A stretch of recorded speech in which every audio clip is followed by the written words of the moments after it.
আমরা এক বেলা খেয়ে থাকবো, তারপরেও আমরা মাথা নত করব না। ভারতের পেঁয়াজের চাইতে আমাদের পেঁয়াজের ঝাঁজ অনেক বেশি। আমাদের জাতীয় পতাকা যেখানে পট পট করে উঠছিল, সেই জাতীয় পতাকার যে স্ট্যান্ড, যে খুঁটি, সেই খুঁটি ভেঙে আমাদের পতাকাকে তারা ছিঁড়েছে। যারা আমাদের স্বাধীনতাকে শ্রদ্ধা করে না, যারা আগরতলায় বাংলাদেশের পতাকাকে নেমে ছিঁড়ে দেয়, আমরা তাদের দেশের পণ্য বর্জন করব।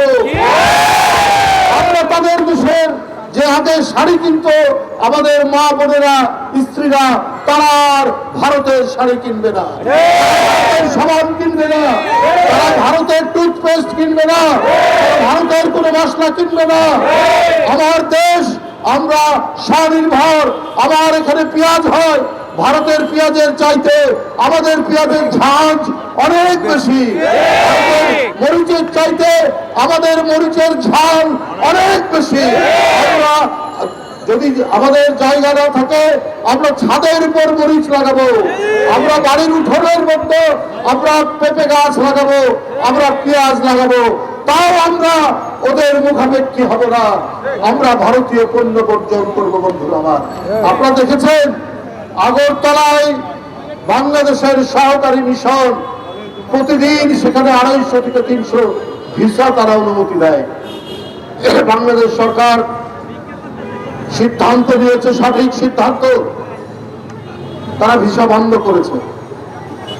সেখানে কিছু উগ্রবাদী মানুষ জোরপূর্বক বাংলাদেশের যে সহকারী হাই কমিশন, তার প্রধান ফটক ভেঙে ভিতরে ঢুকে আমাদের কর্মচারীদেরকে আঘাত করেছে। আমাদের জাতীয় পতাকা যেখানে পট পট করে উঠছিল, সেই জাতীয় পতাকার যে স্ট্যান্ড, যে খুঁটি, সেই খুঁটি ভেঙে আমাদের পতাকাকে তারা ছিঁড়েছে। কলকাতার ডেপুটি হাই কমিশন অফিসে সেখানে গিয়ে বাংলাদেশের বিরুদ্ধে তারা আজাবাজে বলেছে।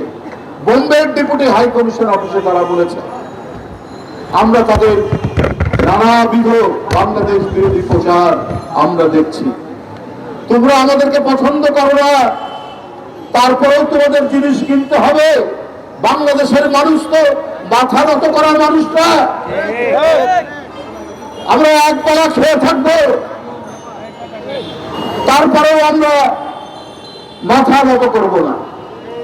তারা নাকি বলে, ভারতের অনেক সাংবাদিক, অনেক রাজনৈতিক নেতা, যে আমাদের এখানে না আসলে আপনাদের চিকিৎসা হয় না।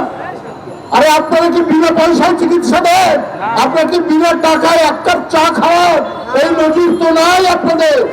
যারা শুধুমাত্র একজন ব্যক্তি, যে ব্যক্তি বাংলাদেশের মানুষের উপর অত্যাচার করেছে, নিপীড়ন করেছে, গুম করেছে, ছাত্র জনতাকে রক্তে রাজপথে রক্তের বন্যা ভাসিয়ে দিয়েছে, সেই হাসিনাকে, সেই আপনার নিষ্ঠুর হাসিনাকে তারা পছন্দ করে, বাংলাদেশের মানুষকে পছন্দ করে না।